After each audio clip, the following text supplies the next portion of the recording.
네, 오늘 이 본문 말씀을 통해서 성령으로 살라라는 제목으로 말씀을 전하겠습니다.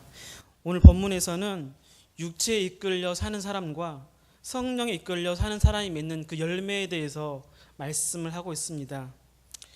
우리가 계속해서 말씀하다시피 율법이라는 것은 유대인들에게 있어서 자신들의 정체성을 일깨워주는 하나의 수단이었습니다. 하나님 백성답게 사는 그러한 장치가 율법이었습니다. 타락한 인간이 하나님 백성으로 살기 위해서 율법은 필요했습니다.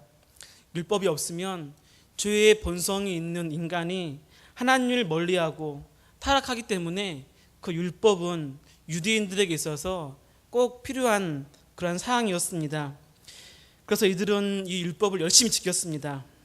자칫 하나라도 어기게 되면 그에 대한 죄책감과 또 하나님에 대한 두려움을 가지고 그들은 율법 하나하나도 정확하게 그렇게 지키려고 노력을 했습니다. 그런데 바울은 이 율법에 대해서 율법을 벗어나라고 계속 얘기를 합니다. 율법의 종노릇을 하지 말라고 하는 거죠. 예수님께서 우리에게 자유를 주셨으니 이제는 자유롭게 살라라는 겁니다. 이젠 율법을 지켜서 하나님의 백성이 되는 것이 아니라 예수님을 믿음을 통해서 하나님의 백성이 하나님의 자녀가 되는 것이기 때문에 이제는 그 율법에서 자유롭게 율법에서 벗어나라라고 바울은 계속해서 그렇게 얘기를 하고 있습니다. 그런데 여전히 유대인들은 율법에서 매어 살았습니다. 예수님을 믿고 그리스도인이 되었지만 여전히 율법에 매어서 종노를 삽니다. 그렇기 때문에 자유가 없고 기쁨이 없습니다. 예수님을 믿어도 즐거움이 없습니다. 먹는 것, 입는 것, 예비하는 것 하나도 그들은 자유롭지가 못합니다. 모든 것을 그 율법에 매여서 율법이 원하는 대로 살아야 하기 때문에 아무런 어떤 의미가 없이 그들은 그렇게 율법을 지키며 그렇게 살았습니다. 늘 조마조마하면서 혹시 율법을 어기게 되면 어떡하나 조마조마하면서 그렇게 신앙생활을 한 겁니다. 전도하다가 가끔 이런 분들이 있습니다. 교회 가면은 못하는 것들이 너무 많다라는 겁니다. 놀러 가고 싶고 술도 마시고 싶고 때론 여러 가지 어떤 수양 친구들과 놀고 싶은데 교회에 가게 되면 그런 것들을 하지 못하지 않느냐라는 거죠. 그러면 무슨 재미로 수양을 사느냐라고 합니다. 일주일에 몇 번씩 교회 가고 그럼 무슨 그렇게 시간 낭비를 해서 그게 인생에 무슨 도움이 되느냐라고 얘기를 합니다. 그래서 교회를 안 가겠다고 하죠. 여러분 그리스도인들 가운데 정말 그런 분들이 있습니까? 교회 때문에 인생이 재미없으신 분들이 있습니까? 교회 다니는 것이 시간 낭비라고 생각하시는 분들이 있습니까? 혹시 예수님 믿는 것을 혹시 후회하고 계시는 분 혹시 여기 계시나요? 내가 집사만 아니면 인생 재밌게 살았을 텐데라고 후회하시는 분 혹시 계십니까? 내가 교회만 안 다녔으면 이 시간에 교회 안 오고 더 보람 있고 더 좋고 유익한 일을 했을 텐데 후회된다라고 혹시 생각하시는 분들 계십니까? 아니면 신앙생활 하는 것이 너무 귀찮고 힘드신 분들 계시나요? 우리는 그렇지 않습니다. 세상 사람들이 노는 것처럼 못 놀아서 아쉽거나 후회하지 않습니다. 그렇지 않습니까? 또 후회하시는 분들이 계실 것 같은데요. 아마 대부분들은 후회 안 하실 겁니다. 우리가 세상에서 세상 사람들이 노는 것처럼 세상의 유흥을 즐기지 못한 것에 대해서 그것 때문에 아쉬워하고 그것 때문에 미련을 가지시는 분들은 아마 아무도 없을 겁니다. 하기 싫은 예배 억지로 하지 않습니다. 우리들은 예수님을 믿고 나서 구원받는 것이 기쁘고 즐거워서 예배하고 신앙생활 하는 것이지 억지로 하는 것이 아니다라는 겁니다. 그런데 갈라디아 교인들은 율법에 매여서 답답하게 살았습니다. 예배 생활하고 신앙생활 하는 것이 결코 즐겁지가 않았습니다. 아직도 율법에 매여있기 때문에 율법 하나하나 지키는 것에 대해서 그들은 조마조마하면서 그렇게 살았던 겁니다. 그래서 바울은 진정한 자유를 누리라고 얘기하는 거죠. 억지로 율법을 지켜서 자기 만족을 누리지 말고 주님이 주시는 그 은혜로 자유를 누리라는 겁니다. 더 이상 답답하게 살지 말고 믿음 안에서 자유롭게 살라라는 겁니다. 율법을 벗고 자유를 누리라는 겁니다. 오늘 본문에 앞서서 13절에서 그러면 그 자유를 가지고, 주님이 주신 그 자유를 가지고 어떻게 살아야 되느냐라고 했을 때, 육체를 위해 살지 말고 사랑을 위해서 사랑의 종이 되라라고 바울은 얘기를 합니다. 율법을 안 지켜도 된다고 해서 마음대로 사는 것이 아니라 사랑을 이루라는 거죠. 왜 사랑입니까? 율법의 본질이 사랑이기 때문입니다. 율법 교사들은 이 성경에 나와 있는 그 율법을 연구해서 자신들이 지켜야 될 율법을 613가지로 만들었습니다. 근데 그 613가지 율법을 10개로 줄이면 10계명이 되는 것이고, 또 그 10계명을 2개로 줄이면 하나님 사랑과 이웃 사랑이 됩니다. 그리고 그것을 또 단어 하나로 줄인다면 사랑이 되는 거죠. 다시 말해서 율법의 본질은 사랑이라는 겁니다. 바울은 우리가 율법을 지키는 것, 예수님께서 율법을 안전하게 하신 그 율법을 지키는 것은 사랑을 하는 거다라고 그렇게 말을 하면서 사랑이라는 것이 곧 율법을 지키는 거다라고 얘기를 합니다. 그리고 오늘 말씀에서 그 자유를 가지고 육체의 종이 아닌 사랑의 종이 되기 위해서, 율법의 본질을 지키기 위해서 그럼 우리가 어떻게 해야 되느냐? 정말 율법의 본질인 하나님을 사랑하고 이웃을 사랑하기 위해서 그럼 우리가 어떻게 해야 되느냐라고 했을 때 바울은 16절에 말씀합니다. 내가 이르노니 너희는 성령을 따라 행하라. 그리하면 육체의 욕심을 이루지 아니하리라. 바울은 성령을 따라 행하라라고 합니다.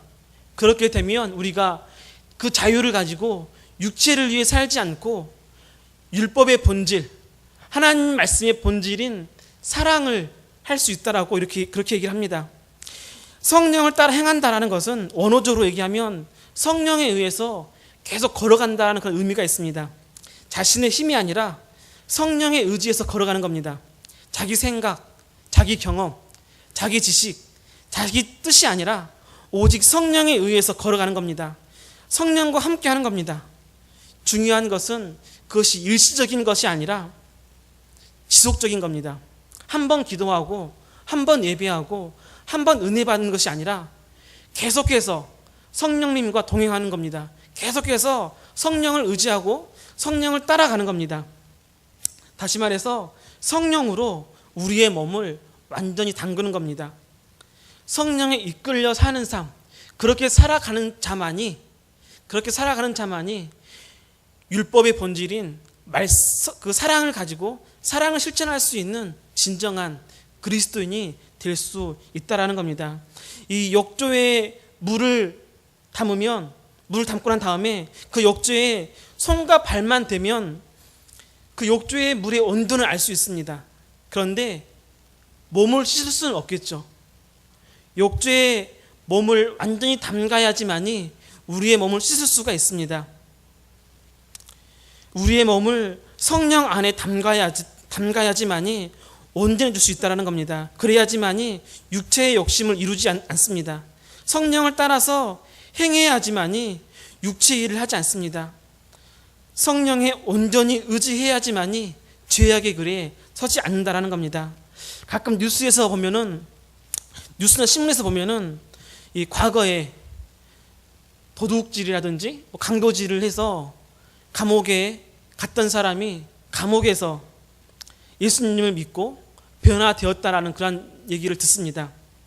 그리고 그 사람들이 이제 출소한 후에는 어디 신학교인지는 모르는 신학교에 가서 신학을 공부하고 목회자가 되었다고 합니다. 그래서 많은 교회를 다니면서 간증을 합니다. 그런데 어떻습니까? 또 얼마 후에 지나지 않아서 또 뉴스가 나옵니다. 그 사람들이 또다시 죄를 짓고 감옥에 갔다는 얘기입니다.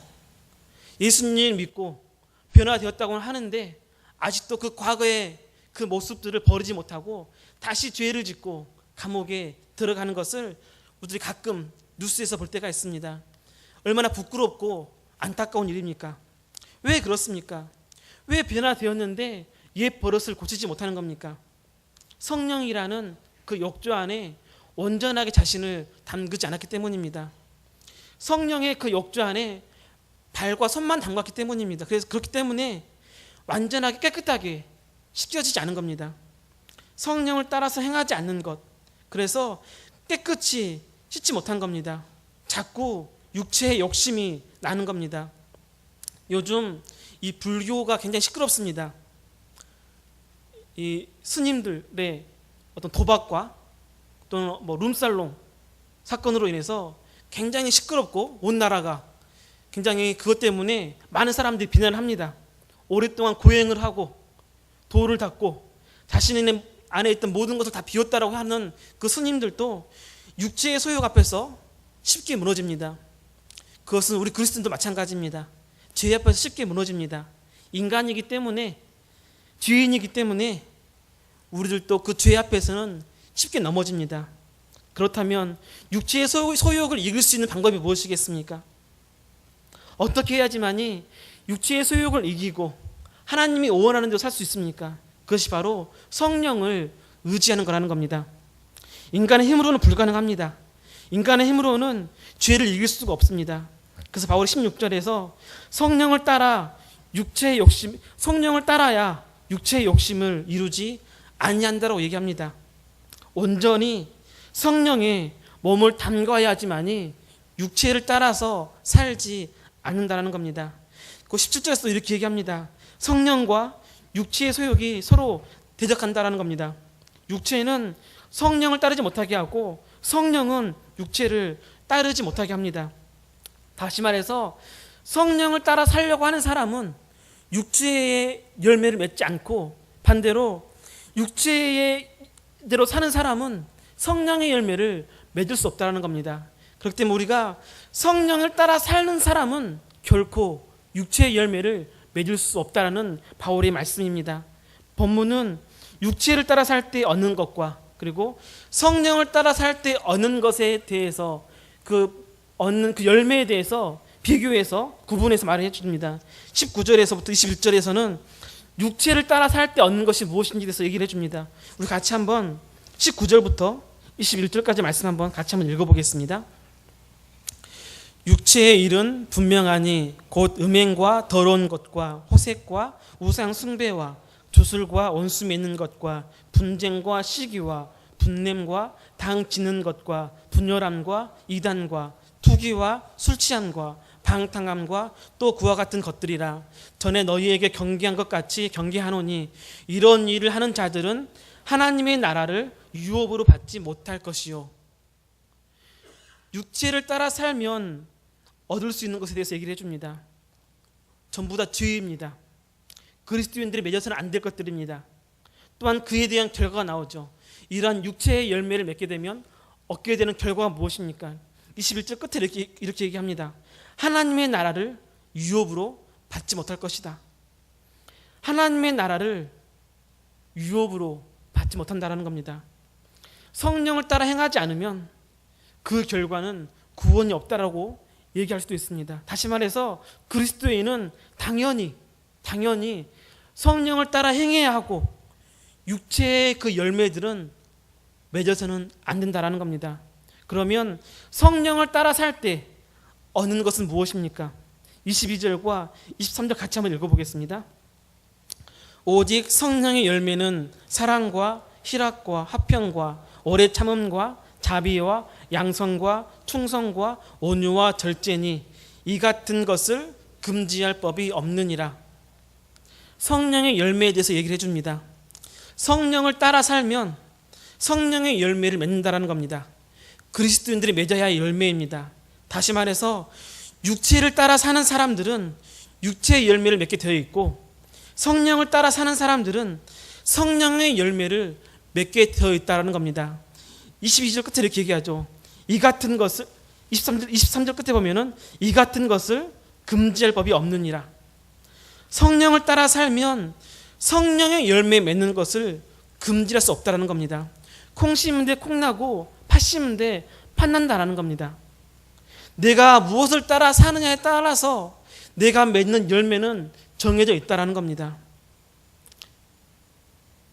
내가 육체를 따라 살면서 성령의 열매를 맺으려 해서는 안 되고 반대로 성령에 따라 살면 당연히 성령의 열매를 맺게 된다는 겁니다. 그렇다면 지금 여러분들이 맺은 열매는 무엇입니까? 내가 지금 맺고 있는 열매를 보고 내가 지금 육체를 따라 살고 있는지 성령을 따라 살고 있는지 내 자신을 한번 보시기를 바랍니다. 예수님을 믿는다는 말이 무슨 말입니까?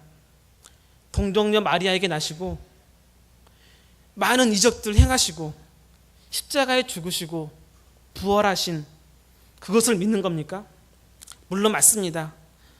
하지만 더 정확히 믿음은 성령을 따라 사는 것이 믿음입니다.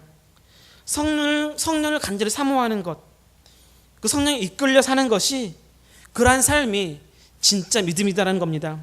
단지 머리로 알고 깨닫는 것이 믿음이 아니라 성령님과 함께하는 것, 그래서 성령의 열매를 맺는 것, 그것이 진짜 믿음입니다. 그것이 진짜 우리가 맺어야 되고 주님께 보여줄 수 있는 그런 믿음이다라는 겁니다. 물론 완벽할 수는 없죠. 완벽하게 우리들이 성령의 열매를 맺을 수는 없습니다. 때론 육체의 열매를 맺을 때도 있습니다. 인간이기 때문에, 죄인이기 때문에.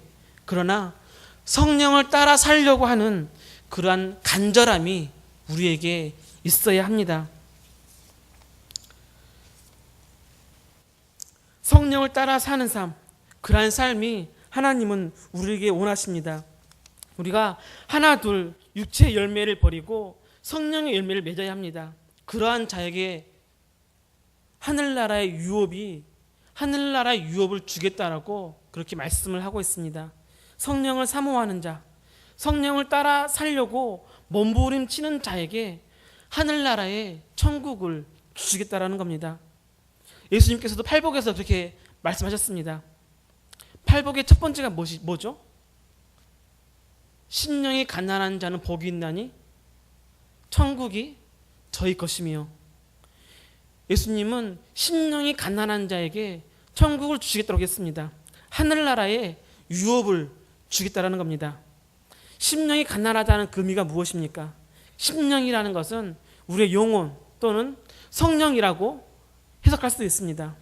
가난하다라는 것은 너무너무 가난한 겁니다. 거지가 구걸해야지만이 먹고 살 수 있을 만큼 너무너무 가난한 상태가 그 가난하다라는 그 원어의 의미입니다.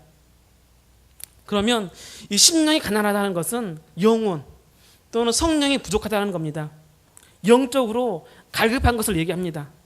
가난한 자가 먹을 것이 없어서 간절히 먹는 것을 찾는 것처럼, 그걸 구걸하지 않으면 당장 굶어 죽을 것만큼 간절히 무엇을 찾는 것처럼, 바로 성령님을 간절히 찾는 사람, 간절하게 영적으로 갈급되어 있는 사람, 그러한 사람에게 천국을 주시겠다라는 겁니다. 성령님이 없으면 아무것도 할 수 없다라고 고백하고 간절히 성령님을 바라고 성령님을 기대하고 갈급한 사람, 그러한 사람에게 하늘나라 유업을 주시겠다라는 겁니다. 바울은 이러한 성령에 대한 갈급함과 간절함이 있는 자가 성령의 열매를 맺고 하늘나라의 유업을 받을 수 있다라고 얘기합니다. 하늘나라 유업이 무엇입니까? 물론 영생이죠. 구원입니다. 하지만 그것뿐만 아닙니다. 이 세상에서 주시는 진정한 천국을 맛보는 삶입니다. 성령님을 사모하는 자, 간절하게 성령님을 따라가는 자, 그러한 자에게 이 땅에서도 진정한 기쁨과 평안과 은혜를 허락하신다라는 겁니다. 이 땅에서도 진정한 천국을 맛보게 해주겠다라는 그런 말씀입니다. 여러분들 얼마나 성령님을 사모하고 있습니까? 성령님과 동행하기 위해서, 따라가기 위해서 얼마나 여러분 애쓰고 있습니까? 제가 신학교 다닐 때 몇몇 기도 모임을 했습니다. 기도 모임을 할 때마다 각자의 기도 제목을 내놓습니다. 그러면 가장 많은 기도 제목이 뭐였냐면 성령 충만이었습니다. 신학생들이면 가장 성령으로 충만할 때입니다. 가장 은혜가 넘칠 때인데 그 신학생들도 성령의 충만함을 원했던 겁니다. 육체적으로 힘들고 경기적으로 힘들어도 그것이 본질이기 때문이죠. 내일부터 우리가 이제 성령 강림절 기도회를 시작합니다. 이번 기도회를 통해서 성령님을 간절히 사모하기를 바랍니다. 다른 무엇보다도 성령님을 사모하며 성령 충만을 위해서 기도하시기를 바랍니다. 하나님의 자녀들은 성령을 따라가야 합니다. 성령의 열매를 맺어야 합니다. 그것은 선택이 아닌 당연한 필수입니다. 그리스도인들이 맺어야 할 당연한 열매입니다. 어쩌면 그것이 구원받은 백성들의 증표라고 할 수도 있습니다. 그렇기 때문에 우리가 가는 곳마다, 내가 있는 곳마다 사랑과 희락과 화평과 오래 참음과 자비와 양성과 충성과 온유와 절제가 나타나야 한다라는 겁니다. 완벽할 수는 없지만 그것을 얻기 위해서 간절히 성령님을 찾으시길 바랍니다. 육체의 소욕이 나올 때마다, 인간의 욕망이 나올 때마다 성령님께 도움을 구하며 나아가시길 바랍니다. 성령의 열매를 맺으시길 바랍니다. 22절 말씀에서 이렇게 얘기합니다. 그리스도 예수의 사람들은 육체와 함께 그의 정욕과 탐심을 십자가에 못 박았느니라. 여러분, 십자가에 못 박는 것이 얼마나 힘든 일입니까? 고통과 아픔이 따릅니다. 우리의 육체의 것들, 인간의 나의 욕망들도 십자가에 못 박으려면 굉장한 아픔이 있습니다. 때로는 세상에서 포기해야 될 것들도 있고 손해봐야 될 것들도 있습니다. 하지만 그렇게 해야지만이 육체의 열매가 아니라 성령의 열매를 맺을 수 있다는 겁니다. 내 안에 있는 그런 인간의 욕망들, 소욕들을 십자가에 못 박으시기를 바랍니다. 인간의 힘으로 힘들지만 성령님이 함께할 때 가능합니다. 날마다 성령님을 간구하며 함께 동행함을 통해서 우리의 삶 속에서 늘 주님을 통해서, 성령님을 통해서 기쁨과 은혜가 넘치시기를 간절히 소망합니다. 그러한 삶을 통해서 우리의 삶이 한층 더 주님이 원하시는 삶으로, 기뻐하시는 삶으로 변화되어지기를 간절히 소망합니다. 기도하겠습니다. 사랑의 하나님, 주님 감사합니다.